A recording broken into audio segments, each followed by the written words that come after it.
சென்னை அண்ணா பல்கலைக்கழகத்தில் நடைபெற்ற பட்டமளிப்பு விழாவில் 1,91,152 மாணவ மாணவியருக்கு பட்டங்கள் வழங்கப்பட்டன.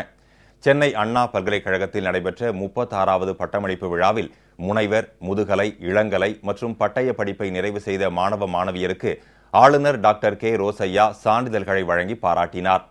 தங்கப்பதக்கம் வென்ற பொறியியல் மாணவ மாணவியர் முதலமைச்சர் செல்வி ஜெயலலிதாவுக்கு நெஞ்சார்ந்த நன்றி தெரிவித்துள்ளனர்.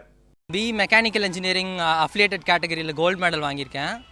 நான் இந்த ஆப்பர்ச்சுனிட்டி யூஸ் பண்ணி எங்கள் அப்பா, எங்கள் அம்மா, அப்புறம் என் ஃபேமிலி எல்லாரையும் தேங்க் பண்ணுறேன். அப்புறம் முக்கியமாக தமிழக முதலமைச்சர் அம்மாவையும் நான் தேங்க் பண்ணுறேன். நான் அண்ணா யூனிவர்சிட்டி ரேங்க் 1 வாங்கியிருக்கேன். அதுக்கு கோல்டு மெடல் கொடுத்துருக்காங்க.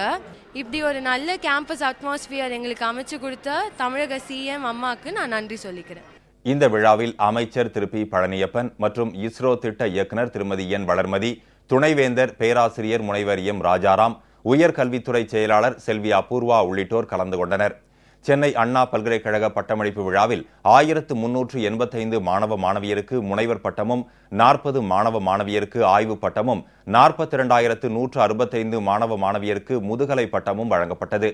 மேலும் இளங்கலை பட்டப்படிப்பை நிறைவு செய்த 1,47,390 மாணவ மாணவியருக்கும், பட்டய படிப்பை நிறைவு செய்த 124 மாணவ மாணவியருக்கும் என மொத்தம் 1,91,152 மாணவ மாணவியருக்கு சான்றிதழ்கள் வழங்கப்பட்டன.